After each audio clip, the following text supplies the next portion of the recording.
pledge allegiance to the flag of the United States of America and to the republic for which it stands, one nation, under God, indivisible, with liberty and justice for all. Welcome everyone to a regular session of Goldendale City Council for January 18th. Time is moving on. The first item of business, if you look at the agenda, if you have the agenda, we're going to go first to, Larry's going to give an explanation of what we have to do in covering the election of Kevin Fayette without Kevin being here or being able to do that, and the appointment of Dave Jones. So I'll turn it over to you. Okay, so this comes in two parts. The first part is the fact that Kevin Fayette put in his name in the hat for election, and then after that it was determined that he did not meet the election requirements to be living in the city limits of Goldendale. So, but he gave his notice after the ballot was already printed. So the appointment at that point in time was for Dave Jones to fill that spot until the first meeting in January. Then we would need to appoint a new person in that spot. So this is upon the advice of our city council that at the first meeting in January of 2022, that the position be declared vacant. That's key to the motion. That a person appointed to fill that position. So that's what we have in our hands. It's just like a regular appointment. We can do a presentation, an interview, we can do a motion, but it has to be by a majority of the council. Okay. I move to appoint Dave Jones to position 5. I'll second it.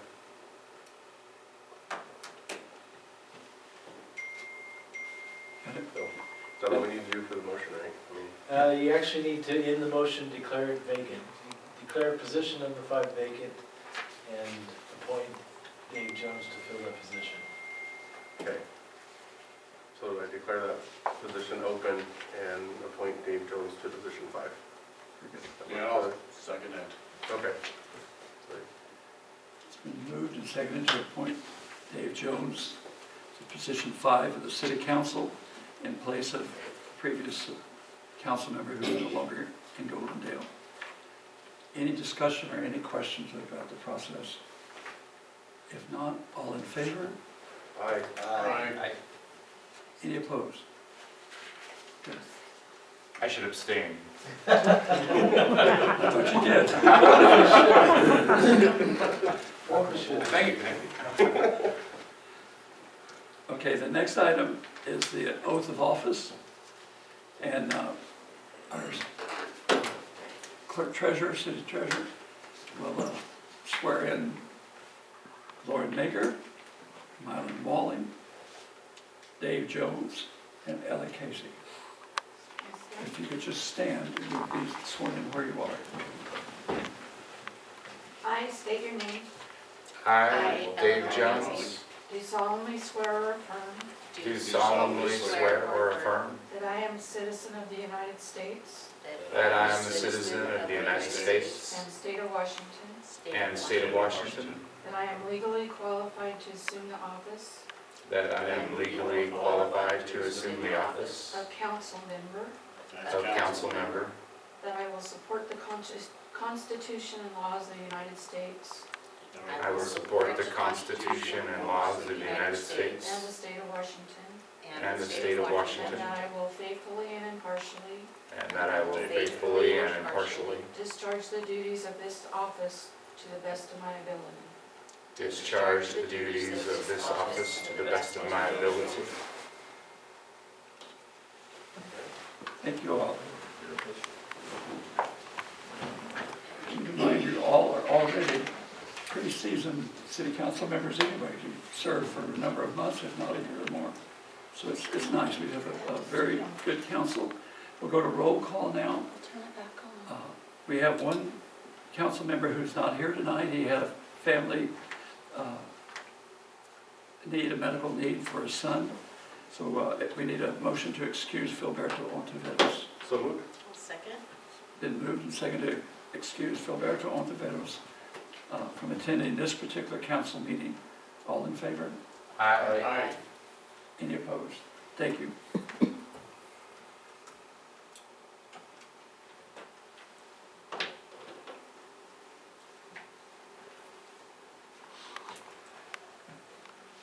On roll call, Connie, did you want to do that? We have all but Filberto, and I can see that, so we have a full amount. You have a quorum, so you're. Yeah, we have a quorum. You're Yes. good to go. Okay. Okay, the next item is the agenda. We need a motion approving the agenda and the consent agenda. I so move to approve the agenda and the consent agenda. I'll second it. It's been moved and seconded to approve the agenda for this council session and the consent agenda. Any questions or discussions before we vote? Yes. I guess we could vote first. Yeah, go ahead and vote first. Okay. All in favor? Aye. Any opposed? Nay. I've had the opportunity to go, but I do have some questions. Okay. I mean, I'm coming in short on the whole thing, 10 years out, I'm playing a Catching lot of up. catch up. And, yeah, I've spent a lot of time going over the budget Good thing and, you brought your screen anyway. and our payouts and register and everything. And I have some serious questions and Making noise concerns. to turn on. And in due time, I'm sure we'll have the opportunity to address them. Okay, because we want to do that.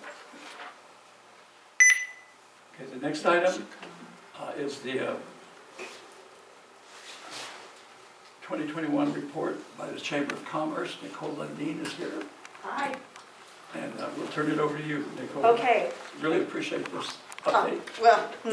Okay, so I got to, I have to do my little technical thing that I'm not sure what to do either, so give me a second here. I have my standby IT guy here right with me, just in case I can't get it right. We believe in you, Nicole. Okay, let's see. That's right. We go. Okay, enter. Aha, Just give it a second. okay. Thank you. Well, I was going to start with something that we've spent months working on. Turn the lights off. Okay, it's going to get dark in here. This is the new Goldendale Chamber website. Also, we have two different websites under this. This is the tourism facing site, and then we have a Goldendale Chamber piece. So they're all connected via a database, but we really separated it out. One of the differences between this and a regular website that we used to have is this is driven by a database. Right now we have 185 organizations listed in this in the website, and we divided it by many different categories. It looks similar to the website we had before, but it's a lot more interactive. And so this is how we spent pretty much the last half of 2021, besides doing some other things. Because the old website was way too hard to maintain. So, we've got all these icons are live. And that's just on the home page. As I said, we divided all of the retailers in the area. Look at it.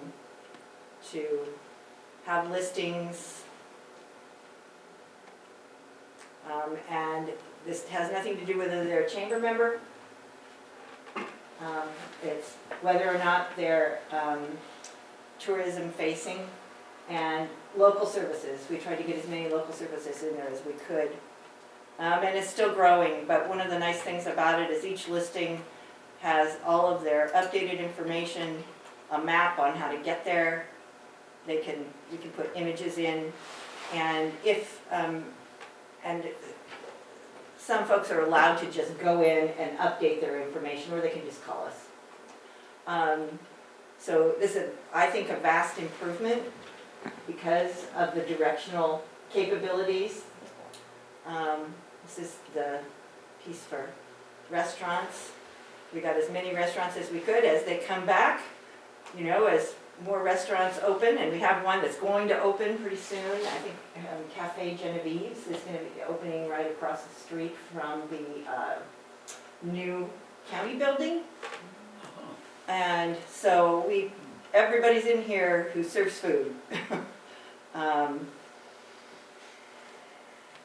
We tried to leave no one out. And if you're aware of somebody we did leave out, let us know. So another way to look at that, see, we kind of divided it up so that people could choose, you know, what they're interested in.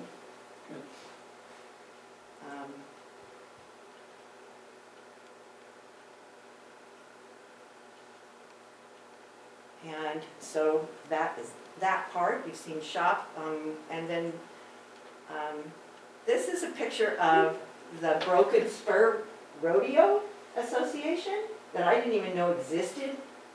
And look at these kids. This is a picture of them having a great time. So we divided things up by festivals and events, and you can see events here.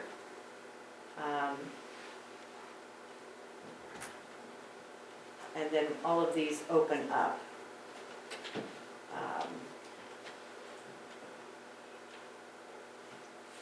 So the Home and Garden Show is going to be on May 6th through 8th. And people will be able to register for these events. I'm just finishing setting it up, community days, vendors and home and garden show vendors, so they can just go to the website, sign up, pay for their booth, get a booth number assigned, and they're good to go. Excellent. Yeah, and then we have them all in a spreadsheet already. Nobody has to type anything. So we're trying to be a little more efficient. And then in addition to local services, we have local services. And these all operate in the same way. We don't have to redesign. We don't have to go and see if we can find a place to do it. We Right. just knock it into a database, give it an image, and off we go. I think maybe we should look at this one a little bit more so that everybody sees pretty much all of them as far as attractions. And we don't have a lot of motorsports organizations or venues, but we have some. And so we wanted to get everybody in here. And we talked about the trail rally and the show and shine and Mary Hill and then this is a film by Robbie Denning on the Oregon Trail Rally. The Oregon Trail Rally, by the way, is coming back in May. Oh, no. We'll have it up on the site soon. I have spoken with the organizers. And so then back to play, and then I'll be done with this, I promise.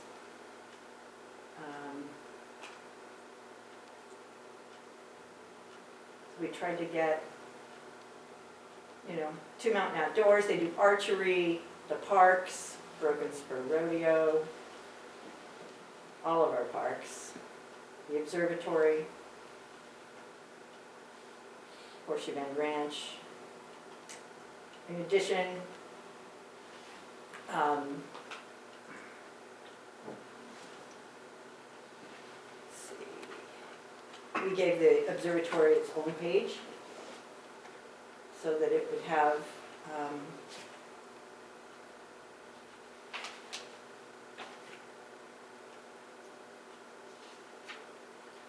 and in 2022, we intend to do a film on the renovated Goldendale Observatory. There was a film, this film that's on this page is one that we did in, I think, before the renovation started. And so that is going to be expanded on.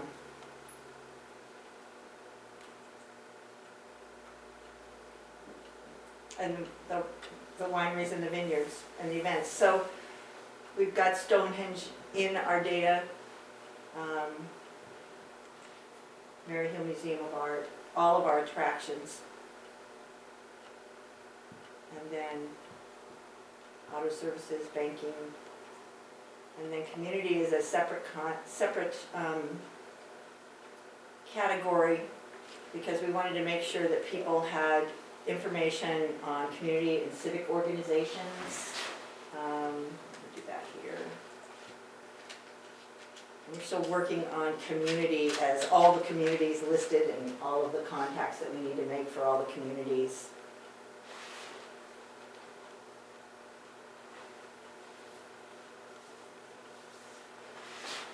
We've got a lot going on in Goldendale, and it's pretty remarkable, I think. Very communities I talked about, church, government, schools. So that's the tourism side of the Goldendale Chamber website at this point in time. We're going to add some sliders as we go forward to announce events, so that they'll slide by and it'll be right at the top of the page, so you see this is something that you can do right away. So this is a real powerful tool. It was economical for us, and we think that we'll serve the community for a good number of years, as it is a platform it's a subscription-based platform just for chambers of commerce and associations, and will give us the opportunity to not have to rebuild the website every 5 to 6 years. So I've told you about the Home and Garden Show, and we know that, of course, the chamber didn't even open its doors last year until, I think we opened our doors in April. There were several of us who worked free of charge for months to get that done, because it had been closed all, in 2020 for the most part. Any work that was done from home. All the COVID messaging and stuff. So we opened the doors, and at first we were only open 3 days a week, but we thought, no, we're not going to do that. We need to be open more. So now we're open 6 days a week, and we've been open 6 days a week since, I think, June of last year, at which time I was hired as the executive director. We have volunteers. We have a grant writer, a volunteer grant writer with experience now. And so we get a lot of help from willing volunteers who do more than just sit at the desk. And our standards are high. We want them to know something about Goldendale or know where to find the information. And that's pretty much it. I mean, 2021, I think we did a great job with interacting with the city on community days, and we'd love to have, we're planning to be a part of that again. And we have great staff. My assistant, Kathy Baldwin, she's an artist, but she's also someone who has been in sales and marketing for a very long time. So I have somebody who I can say, hey, I need this done in Photoshop. You go do it. Or build an email. So it's not just me who knows how to market anymore. We've got two of us. And so we had a lot of visitors to the website, and Community Days had about 2,000 people, but I don't have a lot to report about 2021, except for that we worked really hard to get information out in 2020 and early 2021, and then we worked gratis to open our office, and we run in the black, and we're just really happy with our organization, and we think that we're going to be able to serve the community to a higher standard at this point. So if anybody has any questions for me, or feels like they need to, make suggestions, those kinds of things, we'd love to hear it. Yes?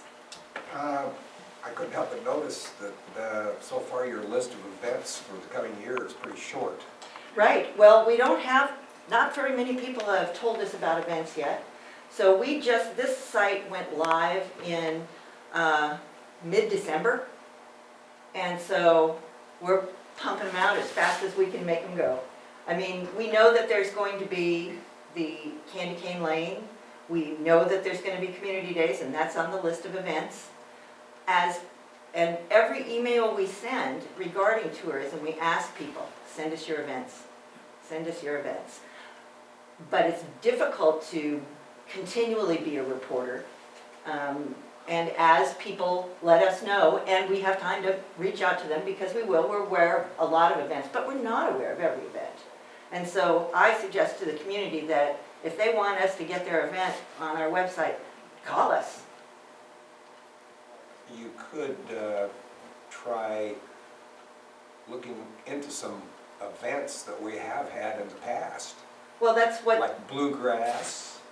We've got Yukoni Park down here. Yeah. Is a diamond in the rough. right, no, I agree. I was talking with Lucille about that just today. Right now, the chamber is looking at what other events are there, and is there anything that we can help coordinate? We have a small staff. We can't take on everything. And we want to do what we do well. I'd rather not do it if it's just going to be ham-handed. But I think that I'd love to have bluegrass back. And I know that sometimes they come. They're hard to get in touch with. Wow. They are hard to get in That's your touch with. job. That's one of them. We have an events committee, I know. where we can take up the slack. I mean, sounds like we work. I mean, we help put it, we don't necessarily put events on necessarily. I mean, we help with that, but they come to us to get funding to put their events on. We don't necessarily plan all the events for the city, And neither do we. and neither do they. We just help coordinate people putting the events on.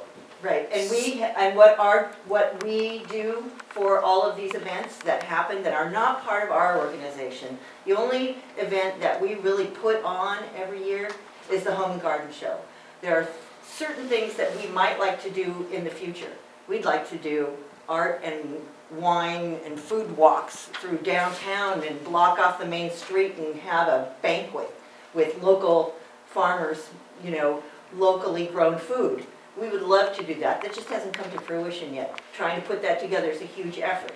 So we, instead of this year saying, okay, now we're going to put on these 10 events, the chamber's going to do it all, that would be, it wouldn't work. But I'd love to have bluegrass back.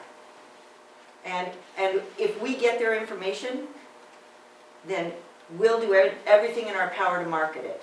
And we do that for any organization in our service area that tells us about their event or that we can get from them. We put pictures out, we do emails, we'll print posters, we'll do anything we can to get the word out as soon as we can. But we are limited by how much staff we have, and I understand. yeah. But I appreciate your comment, and the bluegrass thing was good because it didn't hit my radar yet. So I have old emails from them. Maybe they're still good. Yeah. Well, at one time, the city hired a consultant to do just that, to search out, do that groundwork, the legwork, to find the events, and it worked rather well. Yeah. It worked rather well. I think the only reason it caved in is there was a personality conflict in there somewhere. It was happening. And it does happen, yes, and maybe we can explore that option again. Because obviously the chamber isn't geared up to do that. I think that, I beg to differ. I think that what we're not geared up for is, we're not geared up to do 10 events or something like that, but I don't know that the city would be either, even with a consultant. I mean, and would, and would the, and would Pretty the, expensive, that's another reason why we don't have that position also. Okay? and would the Fair Goldendale area be able to support too many events? One of the other things that we are thinking about doing is, there's a, out at Horseshoe Bend Ranch, Matt Childs. So we had a meeting with him and his event promoter, Escape Events LLC, out of Portland. And they're doing a lot with big pieces of art and light art and having events out at Horseshoe Bend Ranch. And he wants to connect some of the people that are involved with art in Goldendale so that we could expand that. And then I've talked to Rob Wing about getting some, if there are empty buildings or shops in Goldendale, that prior to those escape events, which bring 200 or 300 people, 400 people sometimes in to Horseshoe Bend Ranch, then what we do is we coordinate with the promoter of the event. We tell them that here are the restaurants in Goldendale, here are the motels, here are the shops, and then talk to the hotels and get, you know, booking packages for them, and talk to the restaurants. When the trail rally was here, I did that with them. And so they publicized who was open, who was open after the trail rally finished. So the restaurants were open, they had live music, they were full, and there were more people in town.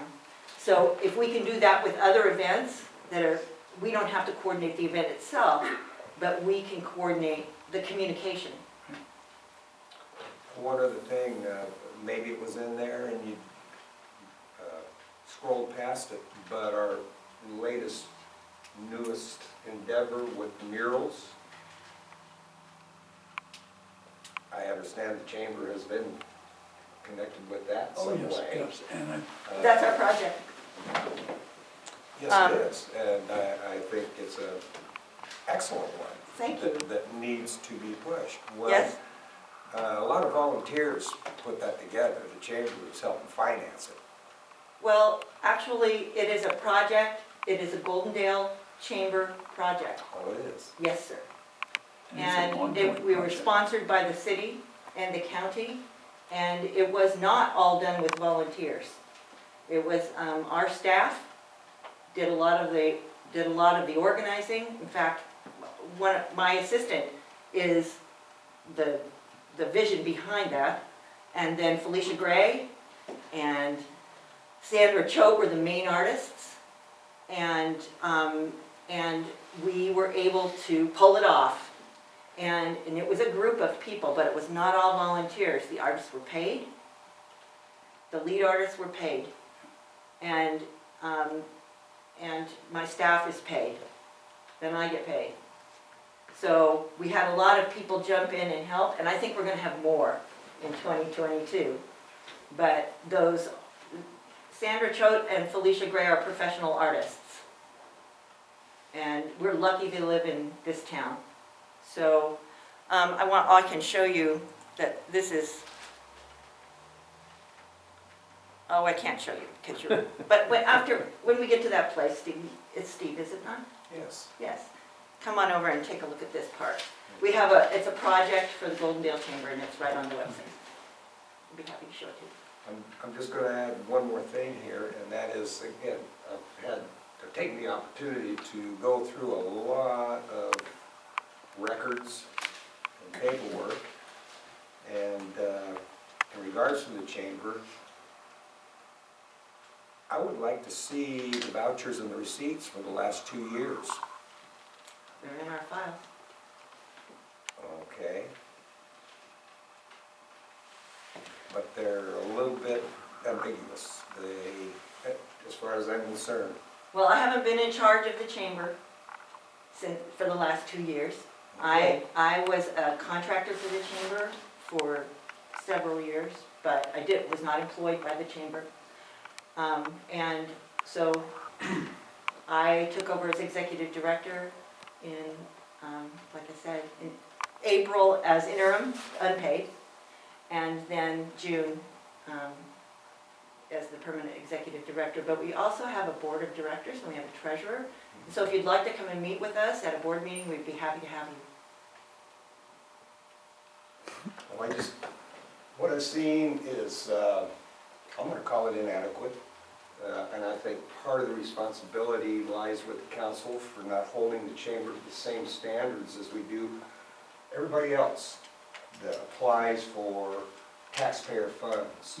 And there is a certain amount of, I believe, a certain amount of liability on the city's part, on our part, to make sure that those funds are accounted for properly and precisely. And like I say, I went through the last 2 years, some of the last 2 years' records and receipts, and, Well, if you have questions, let us know. I'll get you in touch no, with I'd just like to see them. I'd like to see them all. And I hope, now that you're getting up to speed, that I am. It's gonna be more complete. I think that what we've got now is we have, our bookkeeper, I see her twice a week. She comes in, and we have a treasurer, Rob Wing is our treasurer. And we've always had those positions, not a bookkeeper. We haven't had a bookkeeper for many years. Now we have a great bookkeeper. And, but the records had to always be there. They have to be.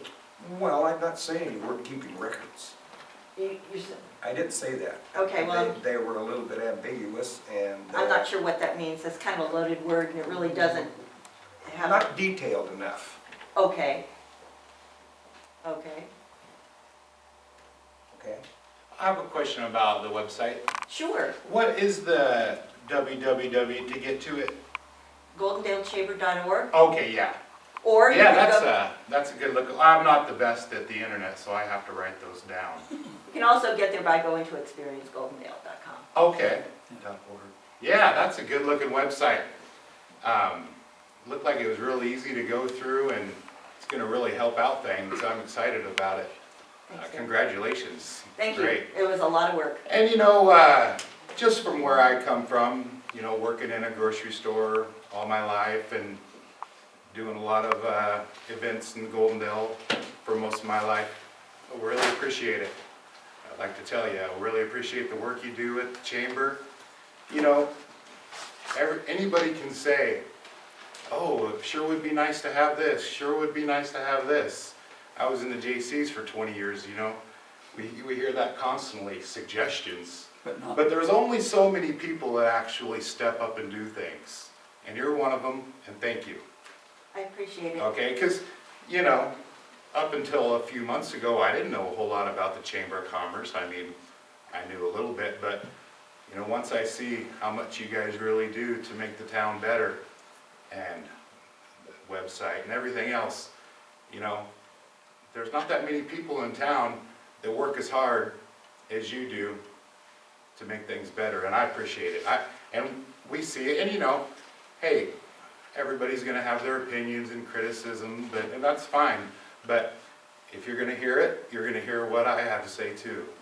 So I really appreciate all the work you do, and really look forward to doing more projects with you, and Yeah.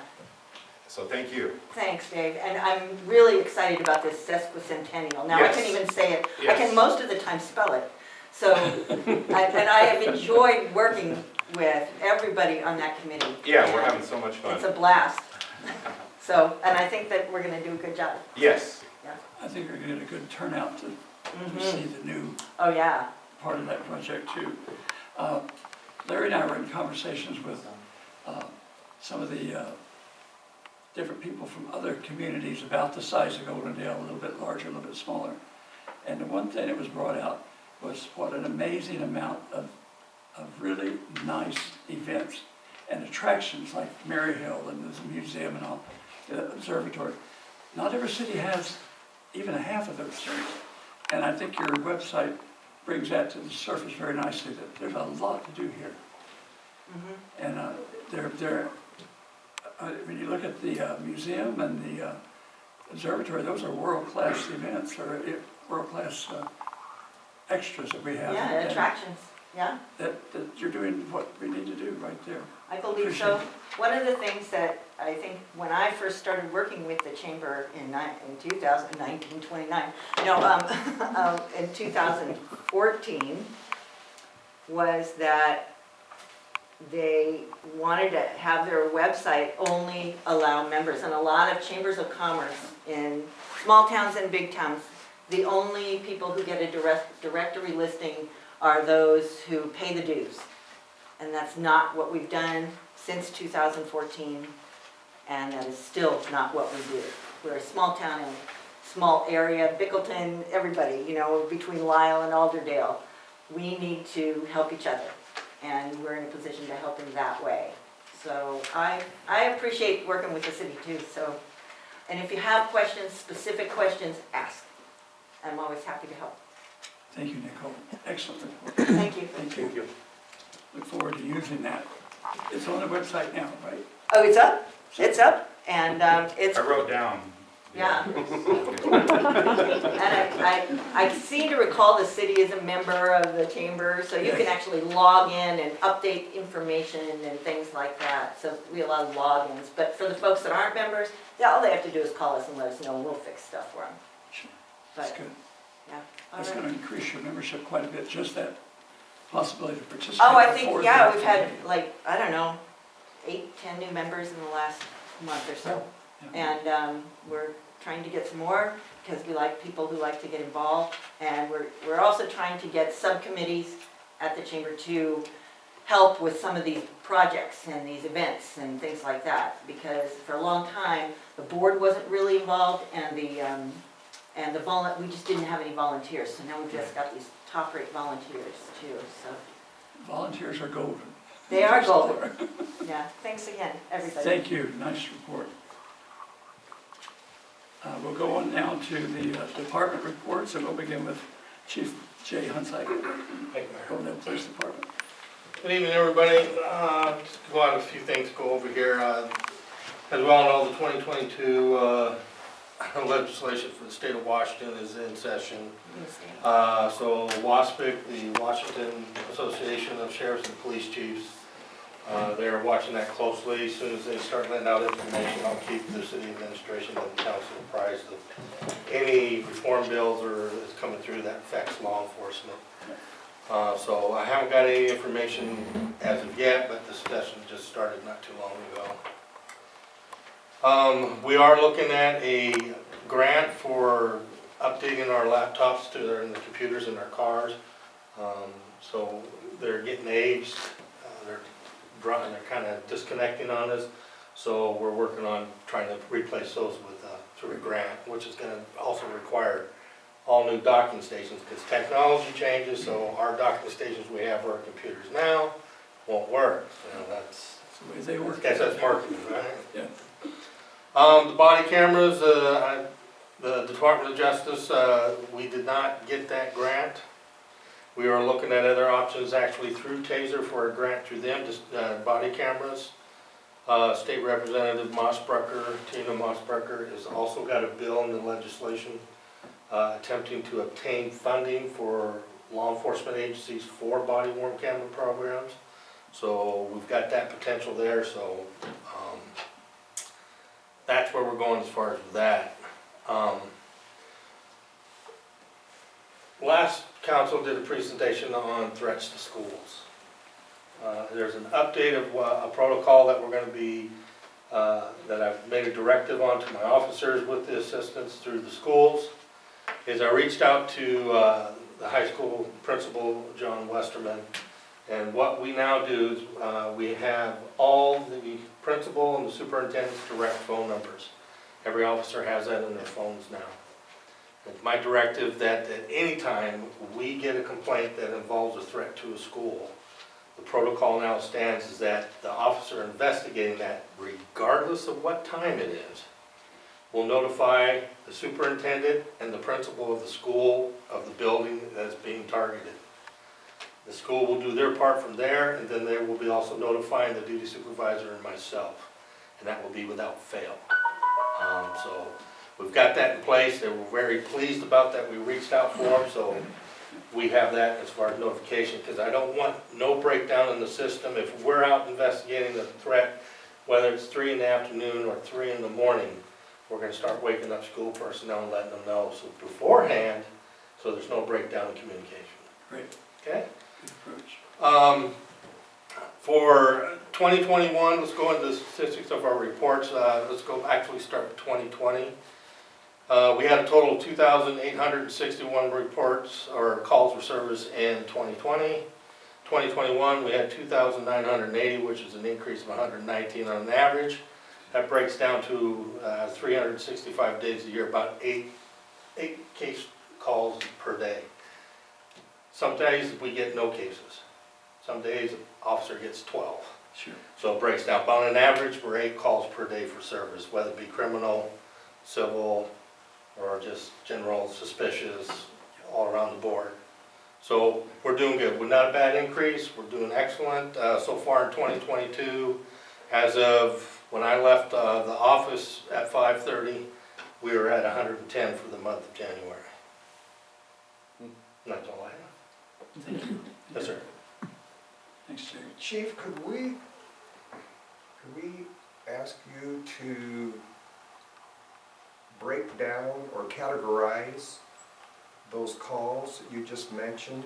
Sure, I can have my administrative staff do that and break it down as far as, Domestic, criminal, absolutely. traffic, I will have that broke down and present it to the next council meeting. and also the results.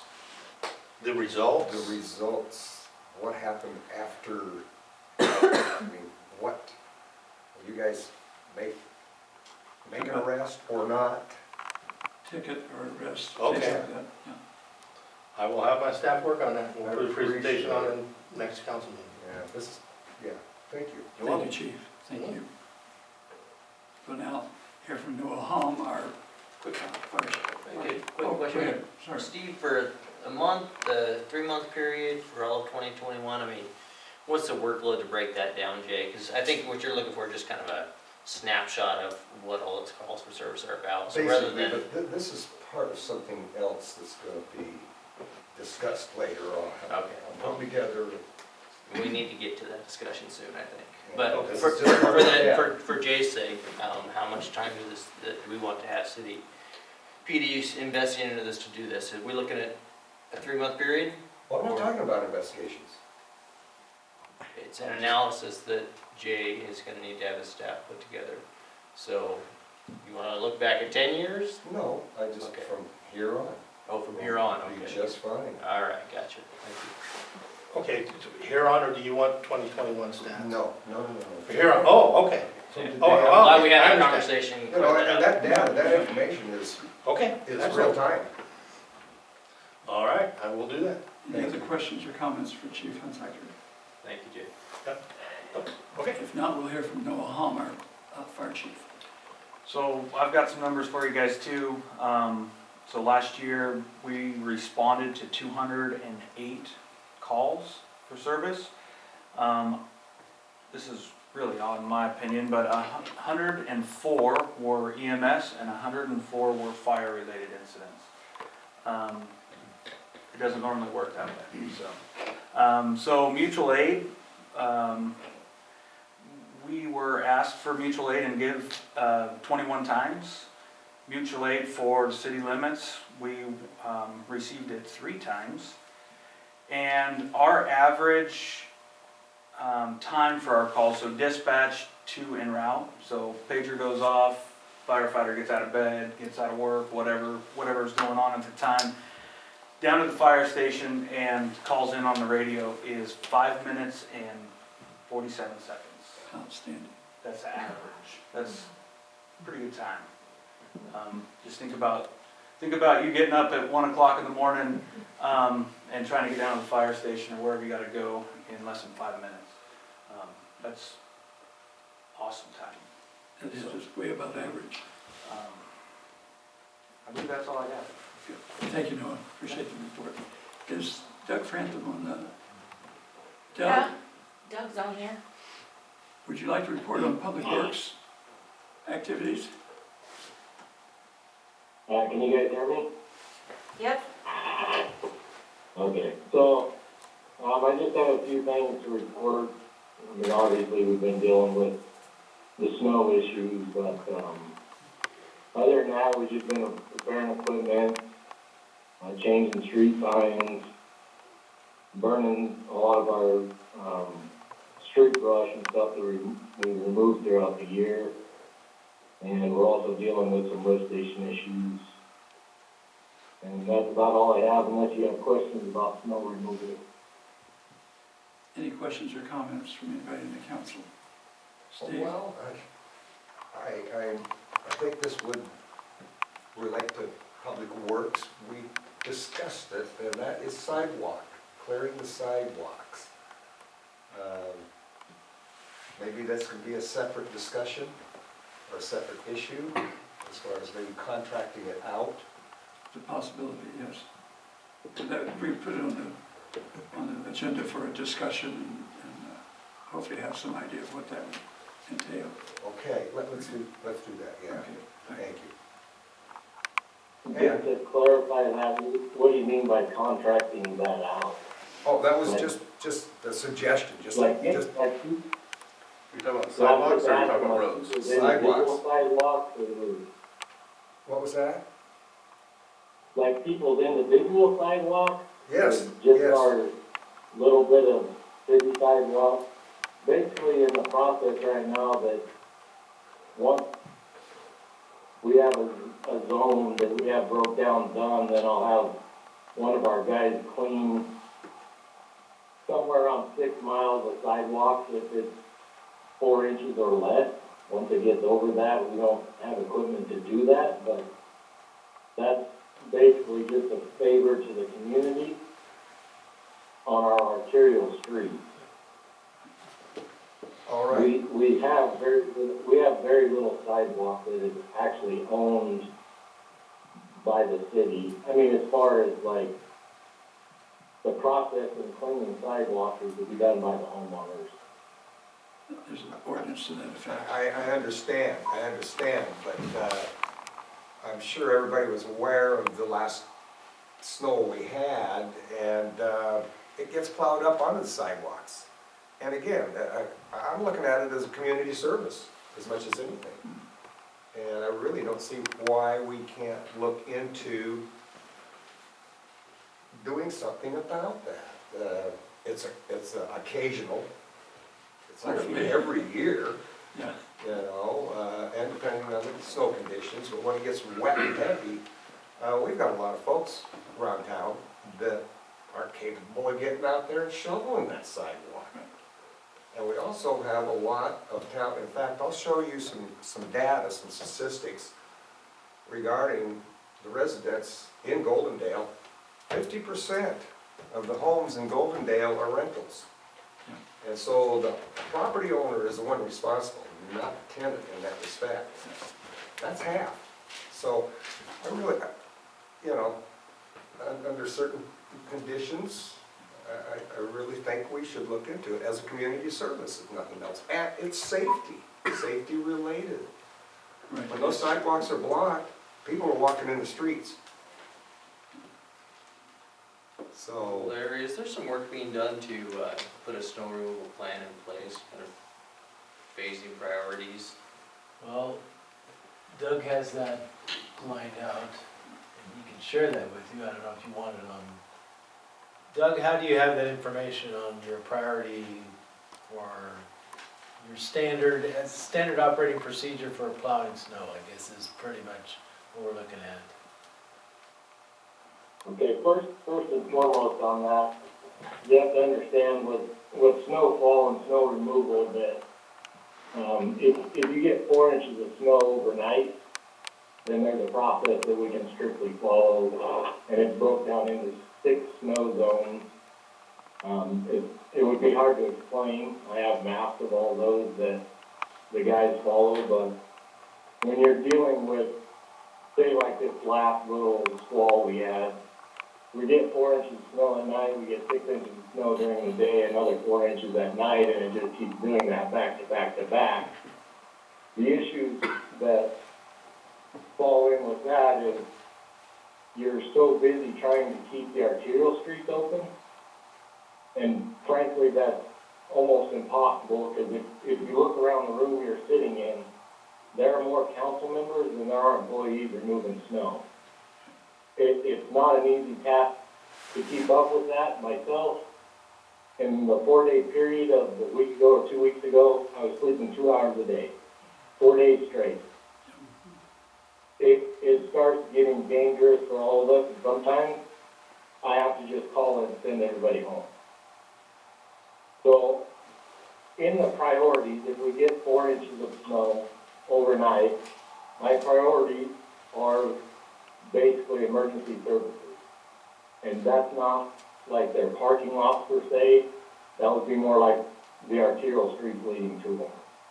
Some of the parking lots, obviously you guys all, I mean, someone like Jay, Noah, they have parking lots that are attached to emergency service,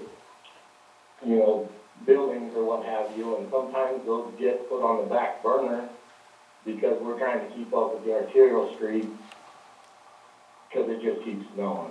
But basically in the process is, like I said, I have a map that kind of gets all of our emergency services, not necessarily to your house, but maybe in the vicinity. And then you have to throw the schools on top of that. If I leave the schools, then it could be 2 days or 3 days before they can get buses to their curb. That's a whole other issue. With 4 inches of snow, say with the schools and Main Street, which is another sensitive thing because I basically have an opportunity between 2:30 and 4:30 in the morning to get that snow at least stacked, and maybe some of it hauled, maybe not. But with the schools, we have to haul snow there as well. Snow is not something that you can measure in yards per se, but if you could, with 4 inches, we would have to haul 3,100 yards of snow from Main Street to school and the courthouse to operate.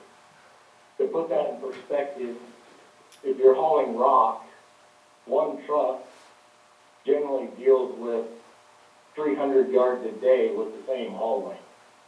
So there's a lot of factors that play into that, and when you keep adding 4, 6, 8, 10 inches of snow on top of that first 4, it gets a little bit out of hand. And this time in particular, we were down 2 employees, so we basically had 4 guys plus myself trying to deal with everything that was going on. And it was a bit overwhelming, but that's kind of the process.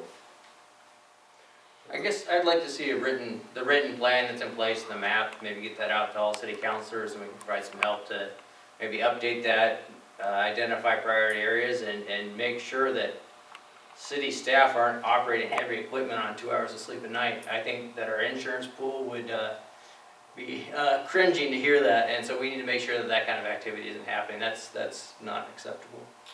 And along those lines, Doug, I think you did an outstanding job. You and the crew did an outstanding job on the snow removal, all things considered. In fact, the one main thing to consider is what you just said.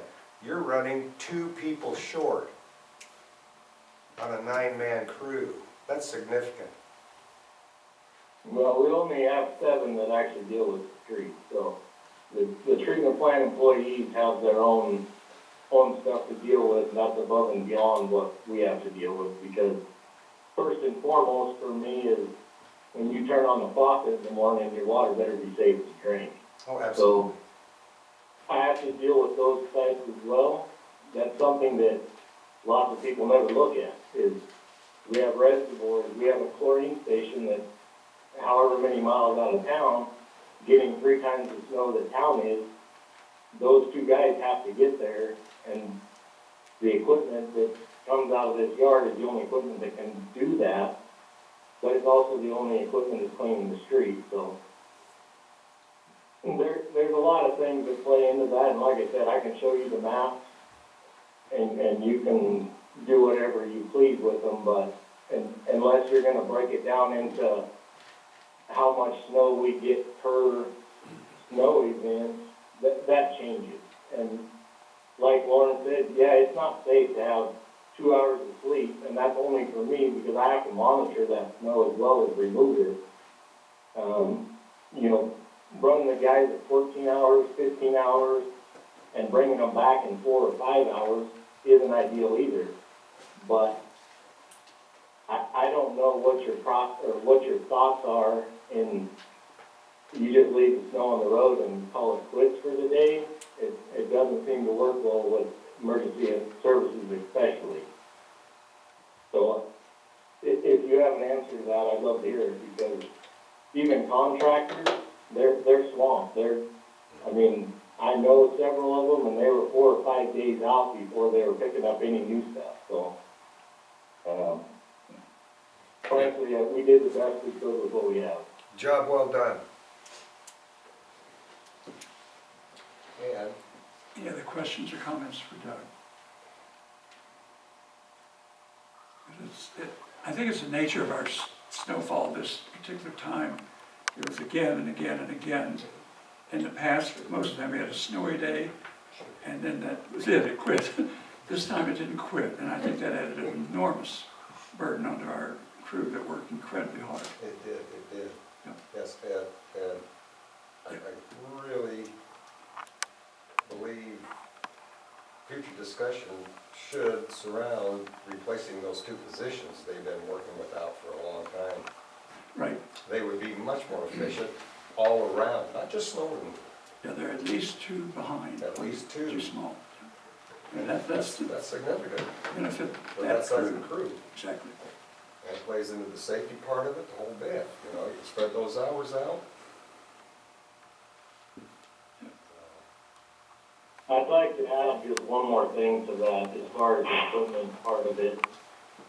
Obviously, I discuss this with Larry quite frequently, but there's other issues that you run into in plowing snow in town. A snow plow, say like our 10-yard snow plows, our big truck. If we get 8 inches of heavy wet snow on a secondary street, which say like West Collins, and I have these guys trying to get arterials clean, as well as keeping the airport parking lots and things so the city can run business as usual. That snow on the side streets builds up. And it gets run down by the cars, by the traffic and what have you. When you get, 6, 8 inches of snow, our plow trucks will not do anything with that. They don't have the weight or the power to push it, and we only have one piece of equipment that can do that. But you stretch that one piece of equipment over 30 miles, you're talking at like 12 miles an hour, you're talking days and days of that one piece of equipment running nonstop, and we can't justify having 3 of those or 5 of those, so each crew member has one, because you're talking millions of dollars in equipment that would sit other than during those squalls of snow that we see, a little bit this year, but I think it was 2017 was one of the worst ones. There's a lot of things that go into it. Those big trucks can't plow the side streets at 35 or 40 miles an hour like you see on a county road or on a highway. And without that momentum, they just don't move the snow. They're stuck, the blades trip, they shoot across the road. It's non-stop, right on the verge of playing ping pong with cars. So you just have to wait, plain and simple, without that other equipment, which we can't justify. And even if we were to go to a rental process where we had something bigger for, say, a 2 or 3 month period, that we could put other guys in and keep those things moving, 24 hours a day, that's a pretty substantial cost on a whim, basically. Because we may get 2 feet of snow, we may get 2 inches of snow in that 3-month period. So that's another factor that kind of plays into all that. Thank you, Doug, very much. Appreciate the hard work as well. Any other questions or comments for Doug? If not, we'll go on to council business, and we'll begin with the event committee recommendations, and Larry Bellamy will present that document. Okay, we've been at this since about October, November of 2021. We had a time period where we asked for a submission of applications for award of the tourism funding for Goldendale. The event committee has met a couple of times on this as well. And this year, we had some better than expected numbers for revenue and the tourism end of things, a little bit more than we had expected. The applicants came in, and originally we had suggested that the awards be limited to $55,000, and we had $65,390 of applications submitted. And after further evaluation, remember I said that revenues had come in a little bit higher, and the ending cash carrier over forecast rose from 55,000 to 70,000. So it was projected that we would have sufficient amount of money available to award the applications as they were submitted to fund the entire amount of submission. So all $65,390 was awarded to those entities that requested the funding from the tourism funds.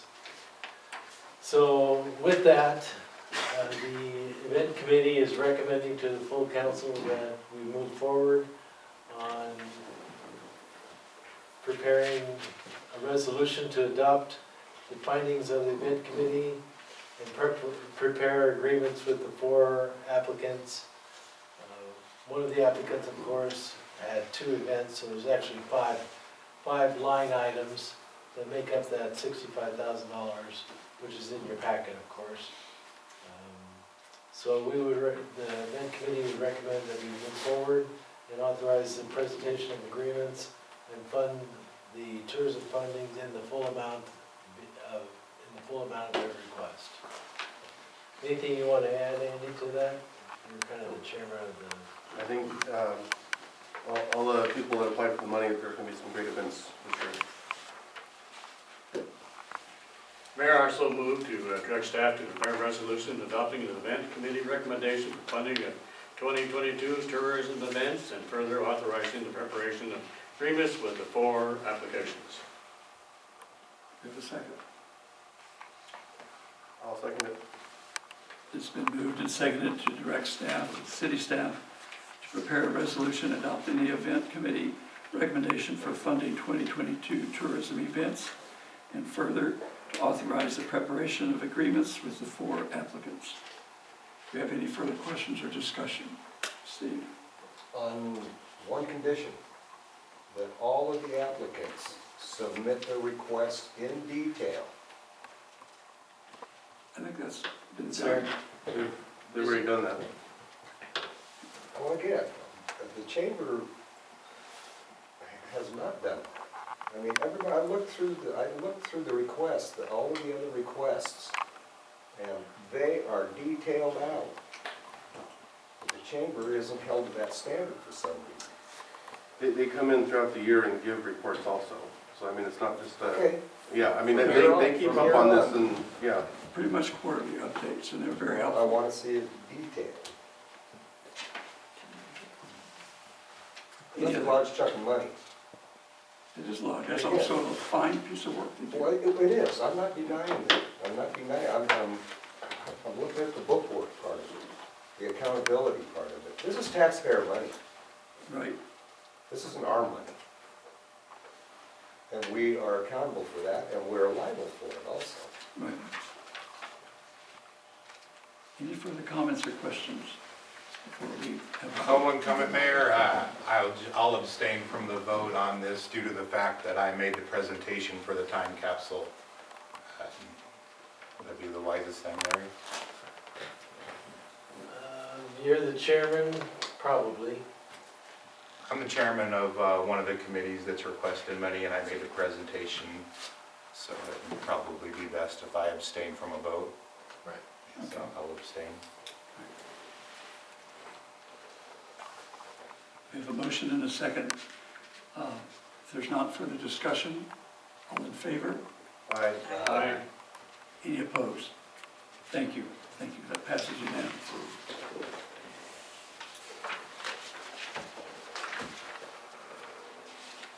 The next item under council business is a designation for Mayor Pro Tem. And that is something that the council does, and Larry will present and explain the process. The process is pretty simple.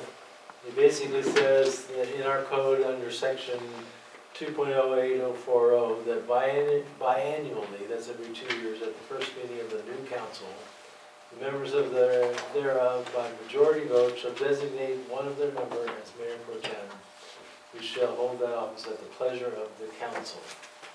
Right now, Andy is in that position, and maybe Andy would like to start indicating whether or not he wants to serve. I'll still serve that again if the council wants me to. Do you need a motion on that? Or Sure. just concur? I so move that, appoint Andy again. He does a great job. I'll second that motion. Do I abstain from this one, right? We keep it the same, we have 2 guys. It's been moved and seconded to appoint Andy Holm as the Mayor Pro Tem for the next 2 years. Any further questions or discussions before we vote? All in favor? Aye. Aye. Any opposed? Thank you. And I'll tell you, as mayor, he does an incredible job. Not only in showing up when I don't show up, but also somebody I can talk to about things, and he has about 10 years of council experience, which is a really big help when you're talking over issues that are coming up.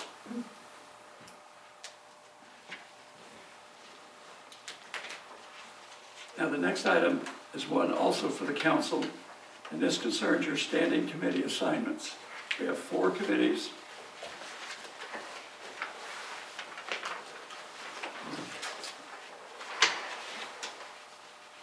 And the document not only shows you the 4 committees, but it also tells you who has already has served or is serving on those committees. We particularly like to restrict that no councilman carries more than 2 of those assignments. It's to be quite a workload on those 4 standing committees. It's Budget and Finance is the first committee, Ordinance, Public Works Committee, and Events Committee. All of those represent quite a bit of work. But what the task is now is for you among yourselves to let us know who wants to serve in what committee. And you've got, in the document you have, who's there now. You may want to keep them, or you may want to, somebody may want to be on a particular committee. I don't see Steve's name on any of these, and I see a vacancy in here, so there's at least some work to pick up by Steve here.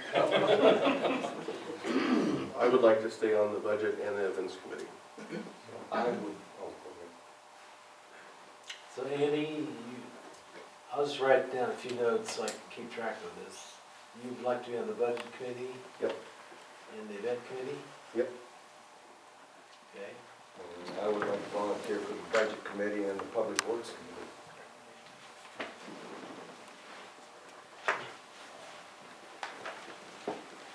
There is that vacancy. And there's still a vacancy on those committees, but let's, have 2 people for the Budget and Finance Committee. So anyone else that wants to serve on that? Filiberto Ontiveros would like to serve. He's out tonight, but when he called me today, he said if possible he would want to stay on the president's assignments, but he's happy with whatever the council decides. So what did he say you wanted? He's on 3, we need to He's cut on it to 3. 2. So And he which is on 3 the is he on? He's on the Budget and Finance. He's also on Ordinance. Ordinance and on the Event. Events Committee. We'd like to keep it to 2 I know, for the but respect you just of, said there was, somebody was on 3.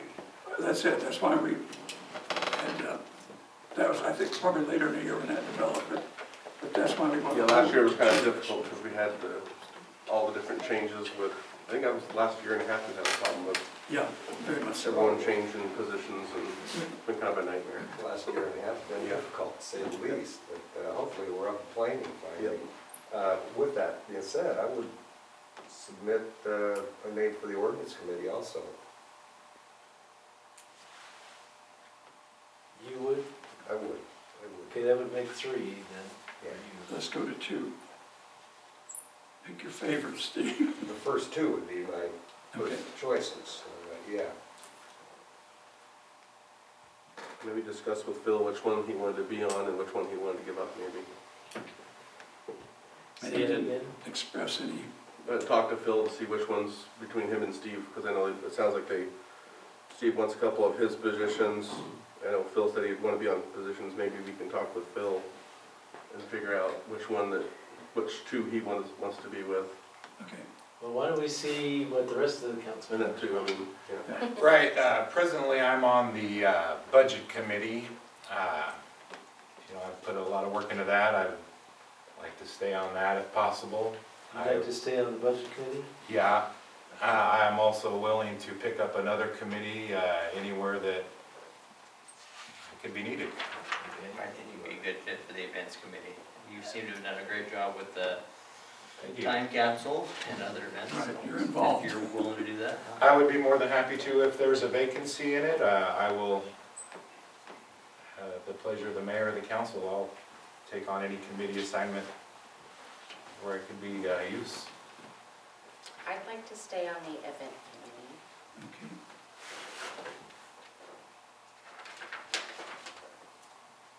Now, do you want to serve on more than one? Well, I think the only one I can serve on is ordinance, because That's budget right, and we public had- works are out for me. Okay.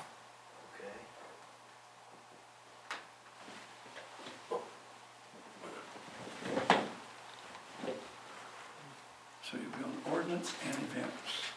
Okay. If I'm alive, have you stated, Lauren, what you wanted, or? I'd just be interested in maintaining the Ordinance and Public Works Committee, but if I need to remove one so that everyone else can participate, I'm Well, I'd willing to like do to so. continue being on ordinance and public works. If there was a vacancy in the budget, I would like to be on that, but I would take the priority of the ordinance and the public works. And we shy one person for the Public Works Committee. Yeah. I would be more than willing to be on the Public Works Committee. Well, you've already got Steve Johnson. Oh, okay, okay. And Lauren Just- Meager. and Just slide me in wherever you Alan need me there.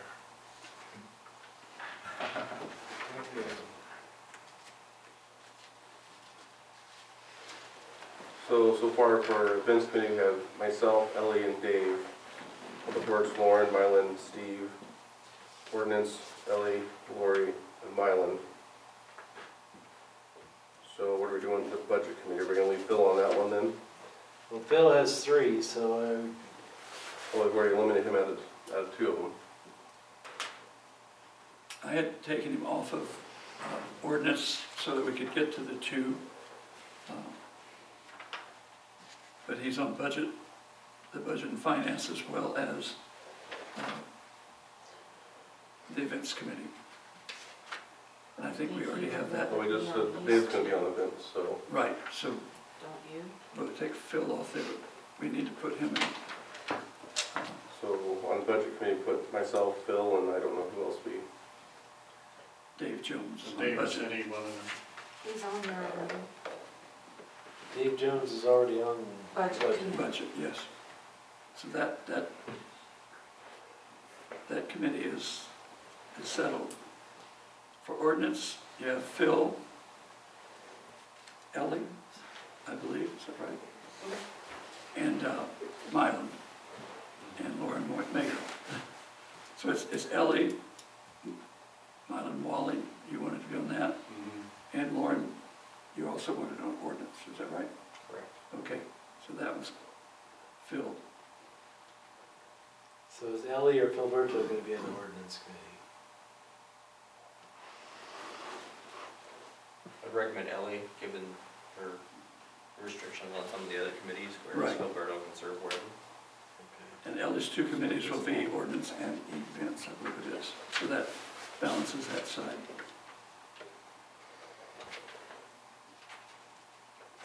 Okay, on Public Works, we have that, we have one vacancy there, it's Mylan and Lauren. And who else had expressed an interest? Steve did. So that would be the third for you. no, Second, okay, no, Steve. first one. I think I just didn't write it down when you said it. Well, I volunteered for the budget committee, but, and that one, just those two.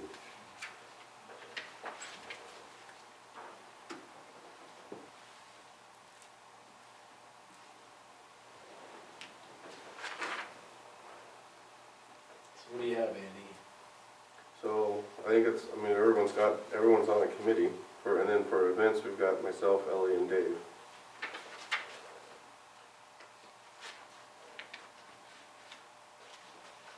Public Works is Mylan, Lauren, and Steve Johnston. Yep. Ordinance is Ellie, Mylan, and Lauren Mager. Yep. We have Phil on the budget committee with Andy Holm and Dave Jones, is that right? Yep.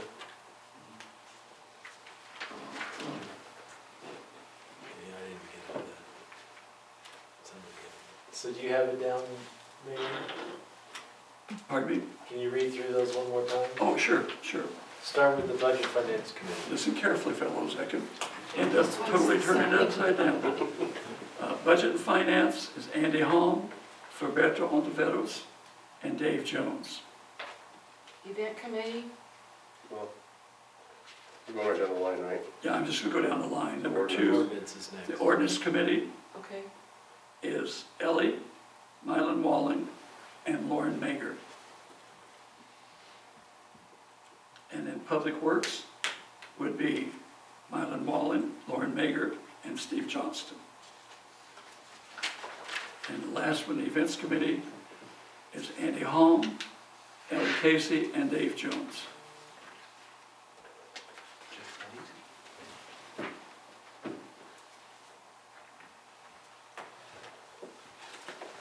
Okay. Is the council good with that? Let's go through it one more time. What's that? It sounds good. That's perfect. I didn't hear it. I didn't hear anything. I'd like to stay on the airport committee. That's a separate I'm committee. sure. It's kind of a special committee, and if you're already on that, you Yeah. can stay on that. Okay, thanks. Did you know? And if I may, reintroduce the notion of a public safety committee. Do you remember that one? It was comprised, it was while kind of back. ad hoc, didn't meet regularly. Right there, too. It was two council members that met with the chief and the director of public works, the department of public works, head of public works. Right. And like I say, it never met regularly. It was pretty much as needed when an issue or something came up, or whether it was from council or either of the members, or from the community. Right. And it worked well. And I'm talking, issues such as line of sight, vision at the intersections, whether it's shrubbery grown in the way, lighting, signage, you know, this kind of stuff. I think the committee that Steve's referring to is actually called in the code the Traffic Safety Committee. Okay, And we already have one. And we actually have that in that place. we do, yes, we do. And I believe, if I remember correctly, that Mike Montagna was the Right, council it was person. myself and Mike. So, in the code, actually, if you read the code, it's code 10.04.030. Okay. And it specifically designates the mayor, myself, and Jay as the traffic safety staff people that were part of the traffic safety committee. Okay. But it didn't say in the code that a council member would need to be appointed to that. I believe there was this discussion amongst the council, and they said Mike Montagna had expressed interest in being on the committee, and so they put him on the committee. Okay. But it wasn't because of a code section, it was because of a council request. So I guess if we have situations where we have public traffic safety discussions, we could add you to that mix if you would like to be on that. I would, yes. Is that okay with the council?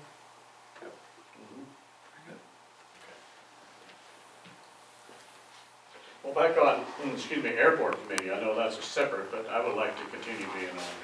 Okay, once you write down Dave Jones and Mylan Walling, we could have one more if one other person. I'm on that one as well. airport committee. Okay, 3. Perfect. Kelly, you're on it already? Mhm. Okay. Airport is Mylan, Ellie, and Dave. Dave. Okay, sorry.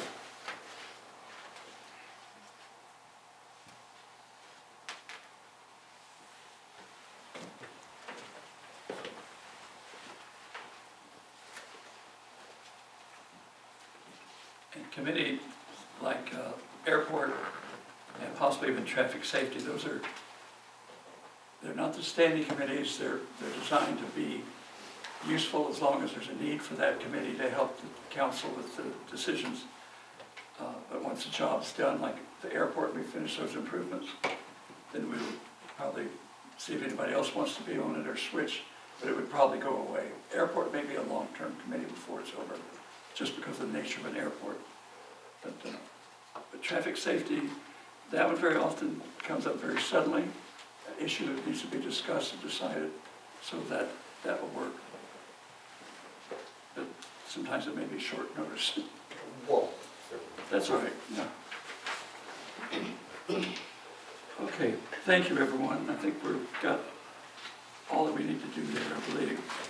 The next one, Noah Hahn will present, and this is the Structure Fire Automatic Aid Agreement. This is something new. Noah? Yeah, so the 3 departments, which would be ours, the City of Goldendale Fire, Centerville Fire, and Rural 7 Fire, have always kind of talked about some kind of automatic aid agreement or some a stronger agreement between the departments. And this is a way, if we get this automatic aid agreement signed and given to dispatch and actually in place for the WSBR, is that what it is? The Washington State Grading Bureau. Yep. It actually helps each one of the departments in a couple different ways. One, for the City of Goldendale, we can take some of the deficiency points, is what they call them, away, or yes, away. It's kind of an odd system. But anyway, their structure engines can, and personnel can help our insurance rating here in the city limits of Goldendale, as well as our structure engine and actually our water tender could help in their jurisdictions. So this automatic aid agreement is just something stronger to connect the 3 fire departments and as well help with insurance rating, not only in the city limits of Goldendale, but Rural 7 and Centerville has areas where I'm not sure that it's quite a 10, but they're at a 9 for insurance rating. 10 is basically you don't have the fire rating, basically. So a 9 is gonna cost somebody a lot of money to get fire insurance, basically, is This will what, help. And what's the city's rating right now? I think it's a 6. 6. And we can't, honestly, a 6 is the best we can do without having a full-time staff. So a 6 is all we're gonna stay. However, there's some deficiency points that we have that were right on the line of that 6 and 7. So with something like this, it could potentially help us. And as I stated, and this is for the whole county, but 21 times we went for mutual aid calls. I would say mostly it's probably Rural 7 or Centerville's district actually, but we have gone other places in the county. So long story short, we're kind of all going to each other's fires anyway, major fires. Yeah. So, if there's no questions, I recommend this for approval. So moved. Council questions or comments? You made a motion, You made one. I'll second. Oh, okay. and Lauren, you made the motion, I believe. Okay. It's been moved and seconded to authorize Fire Chief Noah Hall to enter into a structured fire automatic aid agreement between Rural 7, Goldendale Fire Department, and Centerville Fire District. If there are no further questions or comments, all in favor? One question, Sure. we've got on the table for discussion. Just any feedback on how the city of Goldendale's volunteer staff feels about this agreement? Are they generally supportive? Do you have a sense of that? Yeah, they're supportive. No concerns about? You know, what I'll say is, as firefighters, we put out fire, but we also like putting them out. It doesn't make too much sense, you know, but we like to go that. So it gives us experience and that adrenaline rush to go out and help them. So, as simple as that is, but yes. All right, thank you, Noah. And please, our fire department is not a bunch of adrenaline junkies. No, they're not. They're just great firemen. Okay, so that motion passes. They No, voted. that's what you had something there for. Okay, all in favor? Aye. None opposed? Any opposed? No. Okay. That passes. The next item, Larry will introduce the ordinance on the open period budget amendment. Larry? Okay, this is an open period between the end of the last year and 20 days into the year 2022 to finalize all of the accounting and budgeting for the 2021 period. So anything that we received in 2021 and invoiced in 2001, we have this 20-day period to pay it and get it in the budget. So there were a couple of things that were discussed throughout the year, but in my last review of the budget numbers, I found that in the Parks Fund, we had purchased and installed some new bark chips, and this was as a result of, I think we mentioned it in a couple of our meetings, but it was as a result of parents and people that are using the parks were finding that they didn't have a very soft landing. And that's what the bark chips are all about, to try to keep that soft landing, and the bark chips have worn away quite a bit. But they're expensive.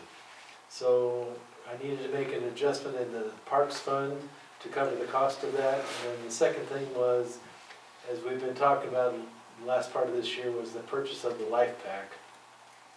And while we'll get grant monies to cover the cost of that, we still have to budget for the expenditure.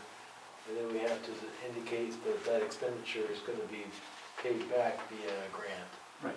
So there was two incidences where I needed to make some request to council that we pass a budget amendment ordinance to fund these two projects. And in the parks budget, it would be an amendment of $18,000 that comes from available cash reserves.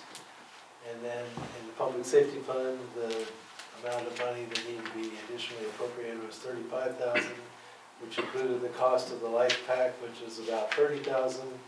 And then there was some additional, and then this year we had outfitted a fire truck and needed to spend a little bit more money than we had anticipated. But again, that's through available cash reserves. So we had the reserve on hand, and there's money in the budget to make this amendment. So I would recommend that the council adopt ordinance 1513 and waive the second reading.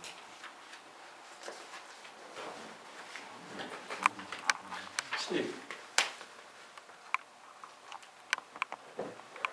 I looked at the information that you gave me regarding the COVID relief funds, Oh, yes. and as far as I know, they're still kind of just sitting here on the side. They Oh, haven't the been federal allocated for funds. anything. Right. One thing that popped up to me was what we are allowed to use them for, and one of them is safety-related issues. Now, there's some of these expenditures that fall into that category. And now I know it stipulates we can't put that money into the general fund. It's specifically got to be used for Right. certain things. So why don't we allocate some of those funds for these and leave our cash reserves in the general fund alone? Well, the cash reserves don't come out of the general fund. Oh, Jim. The parks fund and the public safety fund are the funds we're talking about. Okay, well, There's that's, available cash reserves, and I would recommend that we have a council meeting where we talk specifically about how we want to spend the ARPA monies, okay. and make that a conscious, open discussion about the spending of that monies. We have not heretofore, we've only discussed the fact that we're gonna get that we received $500,000 in about July of last year, and we're gonna receive another $500,000. And I think we need to talk about how we want to spend those monies. These were, like the life pack. It was, basically it was purchased and paid for by, most of it was paid for by a grant. So we already, so in a sense, you don't want to double dip because we've already got a grant to cover the cost of that. And then the bark chips is just a standard O&M for parks, and I don't know. You could argue public safety, but I think when they talk about public safety, they're talking about police and fire and health. So there's some discussion that needs to be had Yes. around, you know, what is the definition of the public safety and where it can be used. We really need to have some good analysis, I guess is the term we've been using tonight, on how we want to spend that money. I think without that discussion Right. Oh, absolutely. first, Yeah, we need to have that. Absolutely But necessary. we can schedule that over the next few months, because it's, there, yes, I think that's important to be scheduled. anytime federal funds come along, there's strings everywhere, and that's why this is not as easy to do as we might Well, want. and I think it would be most helpful if the entire council had the information that I requested, the documents, and regarding the ways that money can be used. Right, and that has And it been wasn't real slow coming. It wasn't real specific. Well, for a long time, it was, very little was told what we could or couldn't do. Now it's being cleared, and there's some special things that we've received, I think, last week. Oh, That should okay, help to well, open us up. Yeah, well, Because there's very specific things you can do, and others that you think you could do, you can't do. So I'll get that to all of you, thank you. as much as we Yes, can. that's- We'll have, there may be several items, but I'll send them to you individually. Yes, because the documents Larry provided were from last year. Right, and this is June of last year. more as a recent, matter it's of because fact. it's so complex.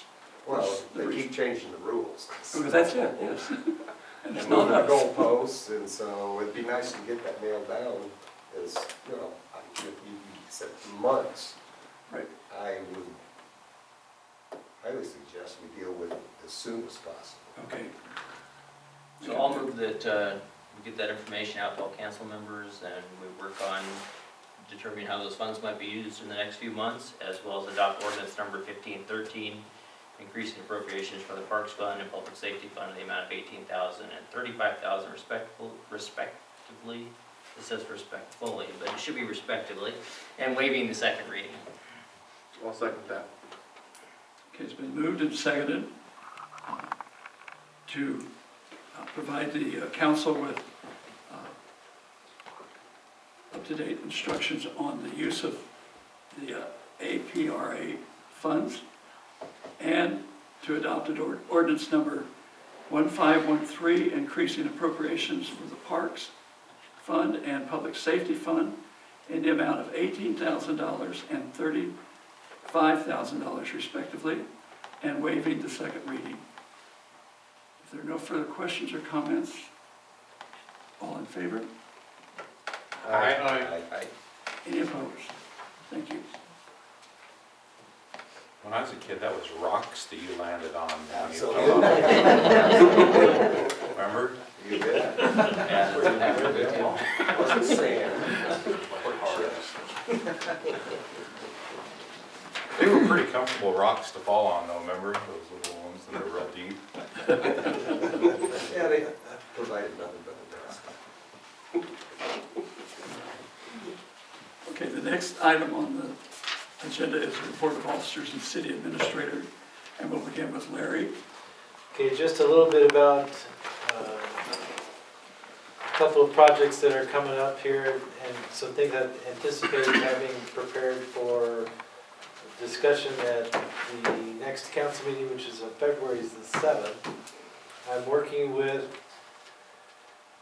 RH2 to provide us with a planning and design engineering for the wastewater treatment plant improvements. So I'm working on that with them, and we'll have something prepared for the council to review at that next, hopefully at the next council meeting.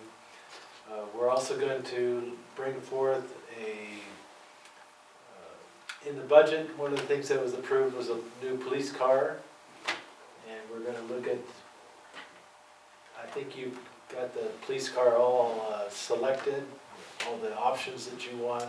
It's just a matter of a final agreement that needs to go before the council to get that car purchased, as was in the budget. We are going to, speaking of the airport, I did have a conversation with Corley McFarland today, and the action at hand is going to be, how are we going to get from a cost estimate of $160,000 for the civil work and a bid price of $310,000, which we had this last year, and we decided that we would reject those bids and retool and rebid at a better bidding climate time of the year, and also take a look at what things that maybe the city could do to help offset the cost and bring that cost down. So,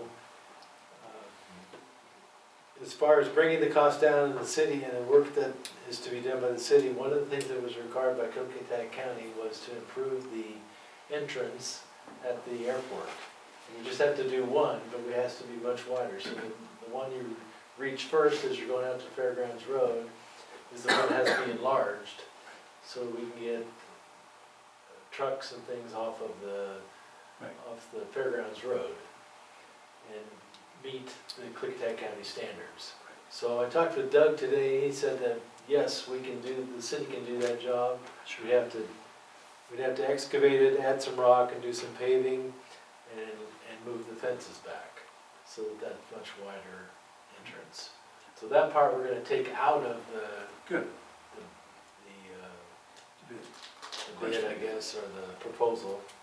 And then the other thing that we decided to take out of the proposal was the trenching that's required from the electrical pad where it is existing, which is there by the Pilot's Lounge, little building that the city owns. There's an electrical box there. We have to run power out to where the taxiways collide, so to speak, and then because that's where the fuel system's going to go. and then we just dig that ditch for the conduit out to that little site. The city would do that, and they would work closely with the PUD, because the PUD has to put the wire in and put the conduit in, and then we have to dig it, and we have to backfill it. Those two entities can work much better together when they're doing that kind of close Absolutely. work. So that was another thing we were gonna take out of the bid. And then the other item that we were gonna use was we would, instead of putting the fuel system on the west side of the taxiways, we'd actually put it on the east side of the taxiway, because you can save the cost of paving, because there's some existing paving that we can utilize for the fuel system setup. And so that's gonna be another item where we can save a little bit of money. And then we'll still have to go out to bid for the containment area and the oil water separator and the piping that takes it out so that it daylights. Anyway, the other thing that we're gonna try to do to save money is bid it early. And so we're having Corley work on finalizing the plans and making these adjustments.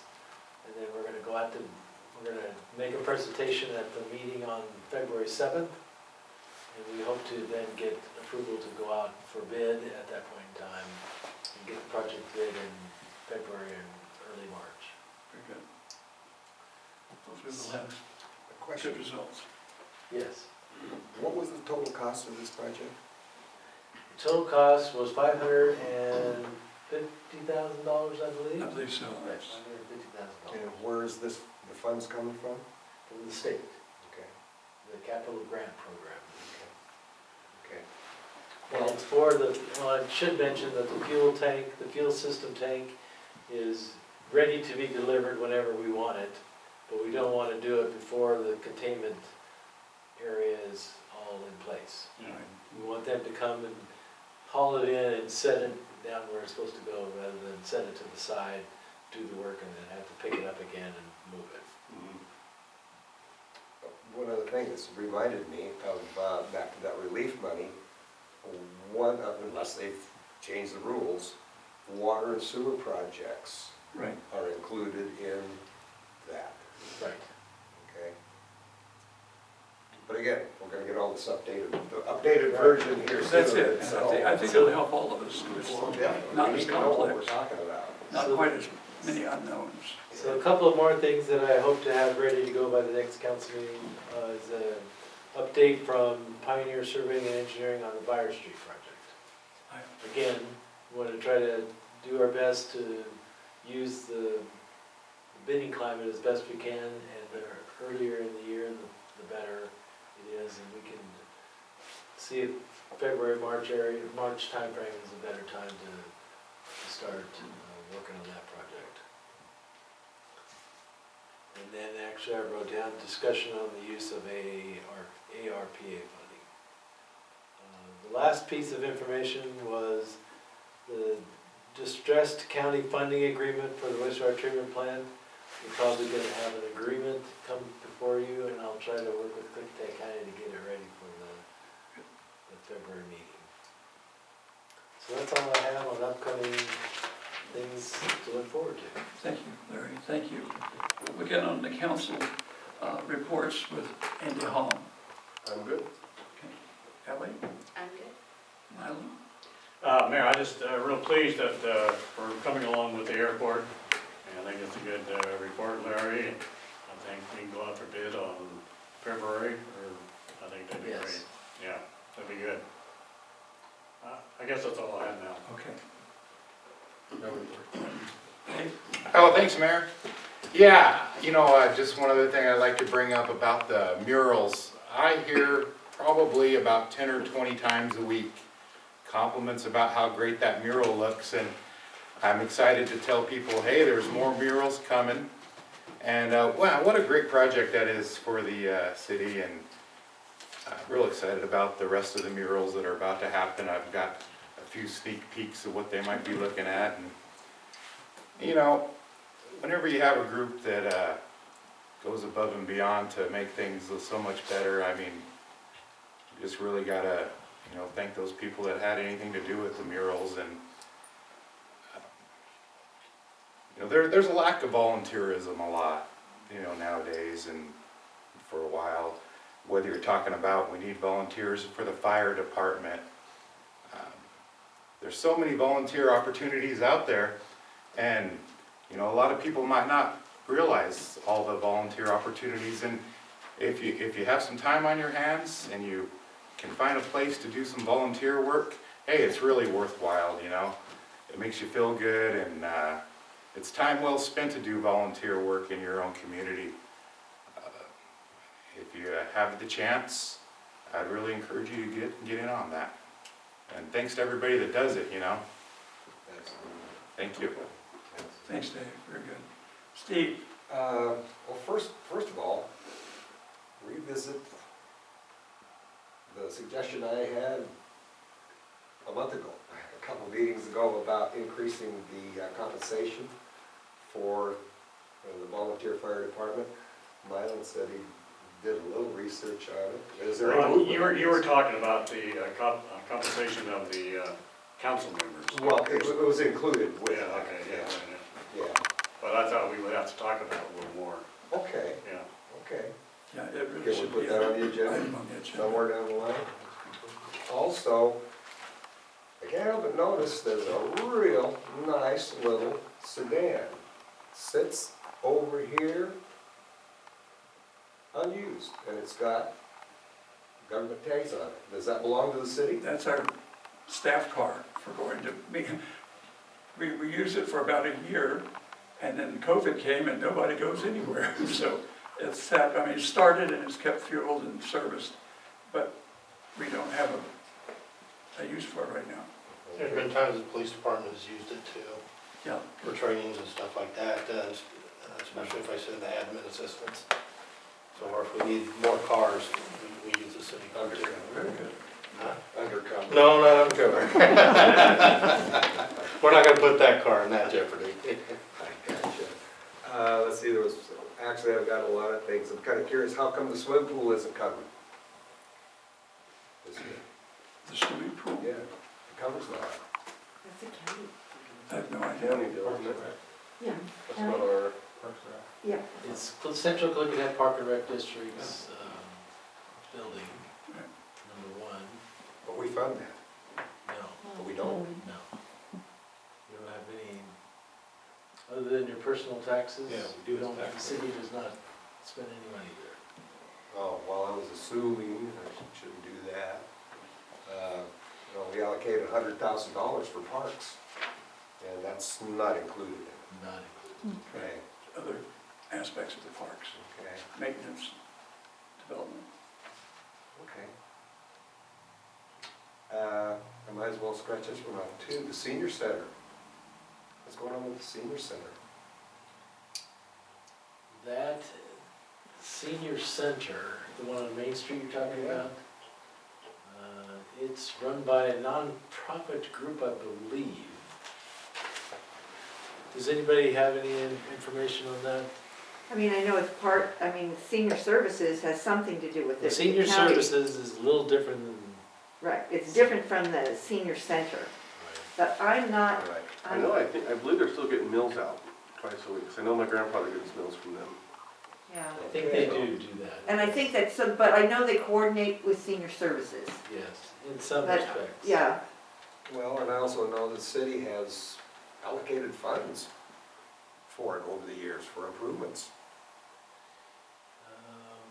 It's been a while.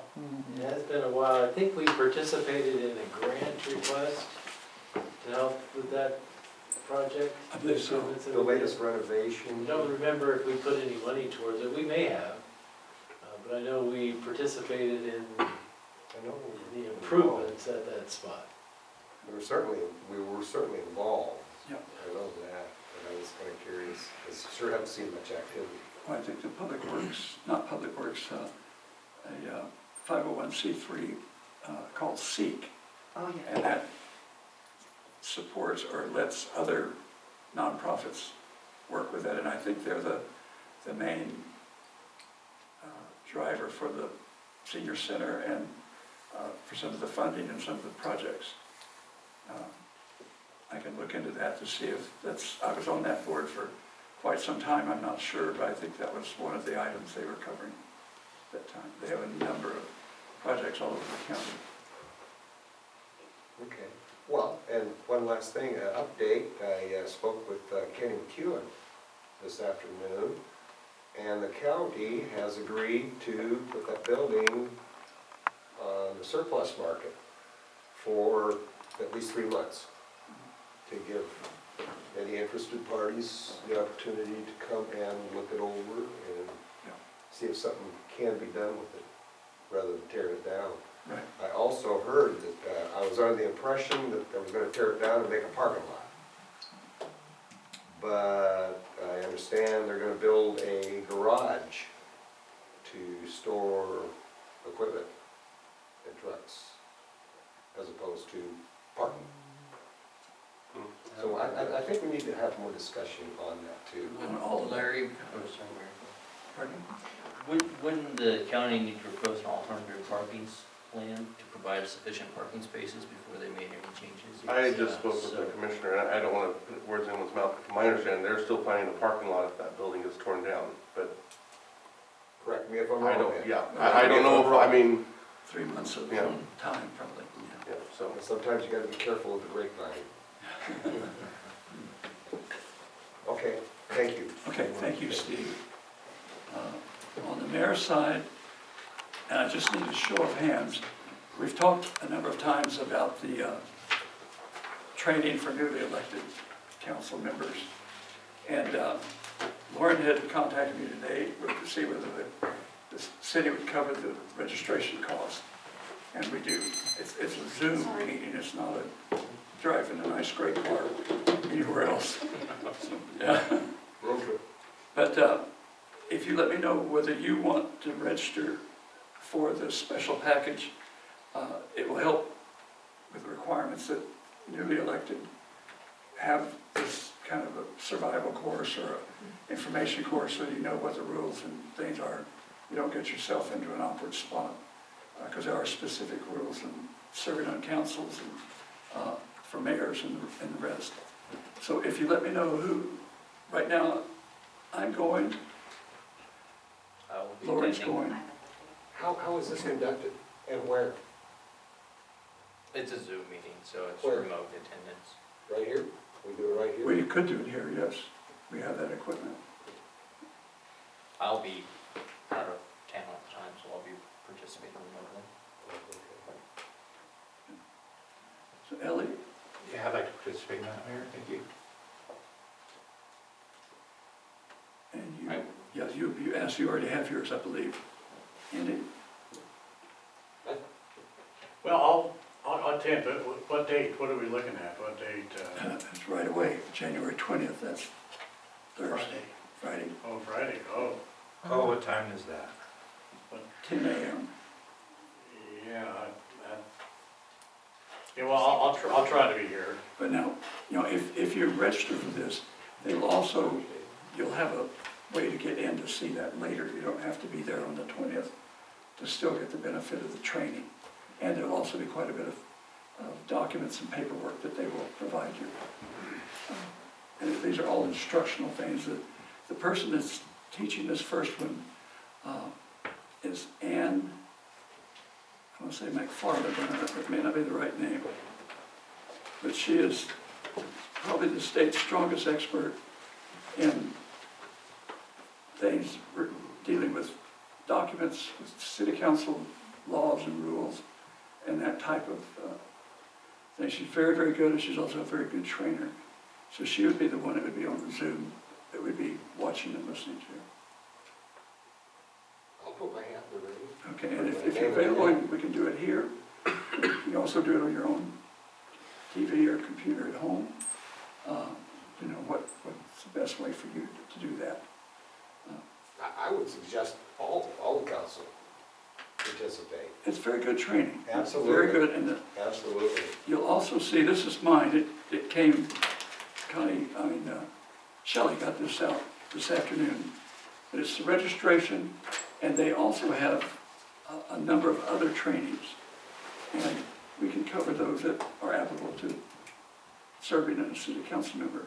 It should be very helpful in staying in the realm that we want to be as city council members, as a mayor, all that. So there'll be others that come along that you'll already be registered for. So Yes, cut me in. everybody, good. Again, like I say, I think all of us should do it. And I'll check with Phil tomorrow.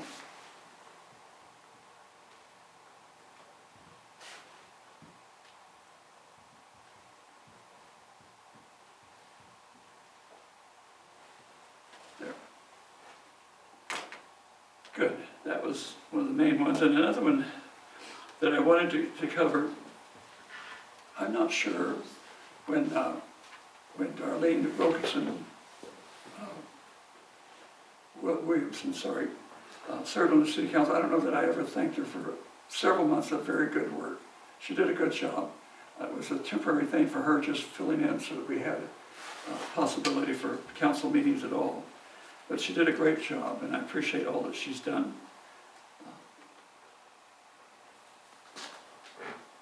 The only other thing that you're going to hear discussion of probably on TV and things like that has to do with masks. I know everybody has all sorts of views on masking, but it seems like suddenly the experts have gone from masks like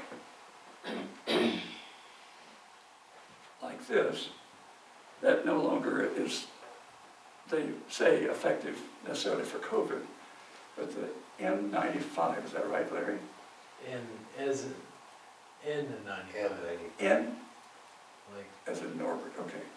N95, and that's used by our police department and our fire department. So it's one that is, but it depends on whether you are going to wear a mask or not. That would be what they would recognize as the, not the required, but the most effective. And that's why police and fire department have had that particular mask from the very beginning, because it is very, very effective against viruses. This one apparently will protect us from the flu, which isn't bad news, but not much else probably. So those are the things I had to bring up. Next item on the agenda is public comment. Anybody here for public comment?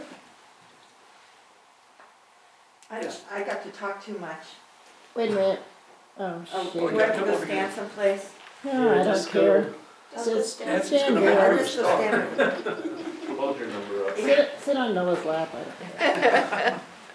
Anyway, I know that I've talked too much, but I kind of wanted to comment that I do want you to ask questions. And if you need more information, if you need stats, I gave you stats for years, and just, basic, which states did people look at, on the website? Well, now I looked at it today. It's everywhere in the United States, and foreign countries as well.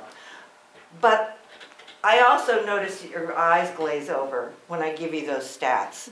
So if you need me to write reports like that, I'd be happy to do it, but I need to know that's what you need.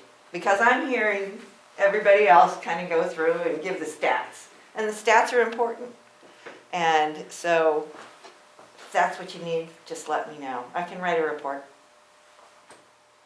If you provide it, we can print it and send it out to the council if that helps. Ahead of time. Right, so I don't have to go through the PowerPoint presentations that makes everybody fall asleep. A lot of those dinosaurs really like paper. I don't mind it. Anyway, and I want to thank you all for everything you do. Thank you. Thanks so much. Appreciate it. Anybody else for public comment? You hear me? Hello? Hello?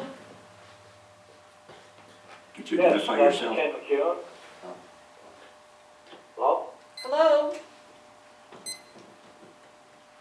Yeah, can you hear me? Go ahead, Ken. Like Kim McEwen. Oh, okay, yeah. I wanted to tell you a little bit more about what happened at the county commissioners meeting today at 1:30. They had asked Gordon Kelsey to draw up a little presentation on the possibilities of the parking issue and the annex building.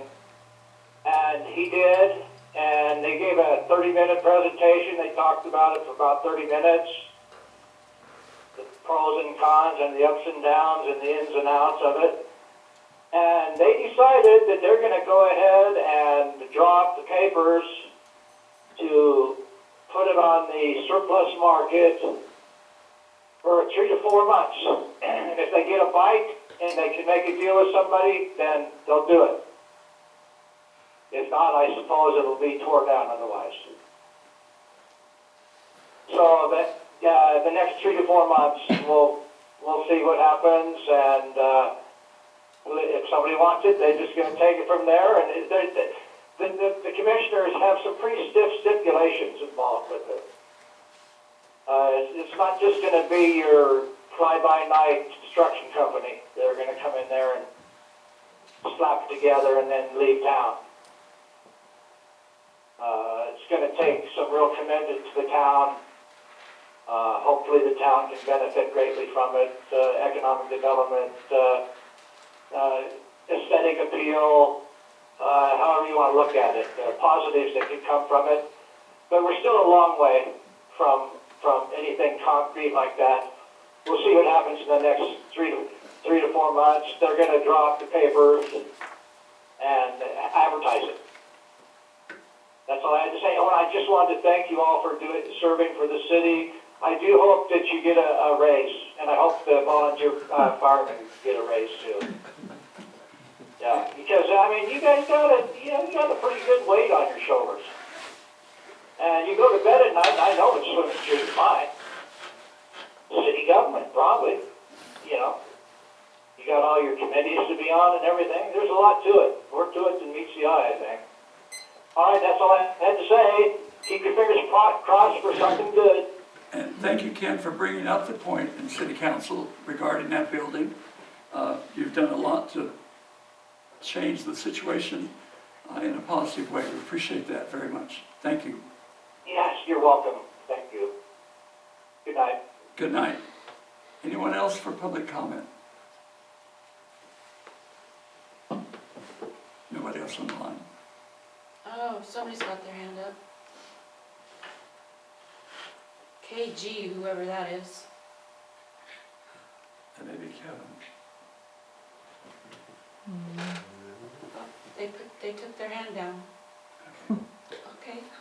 Is it after 9 o'clock? We gotta, Are we ready to be adjourning? We have the Yeah. session, don't we? Yes, To go into executive session. do we still have to say we're gonna, Let's just get it into executive session. okay. Okay. Better have a bathroom break first. Okay, It's so mandatory. move into executive session. 30 minutes. Yes. Recording stopped. So we'll be in executive session for 30 minutes. We will come out. No decisions will be made during. Huh? Good job. Fine, you do. Do you mind if I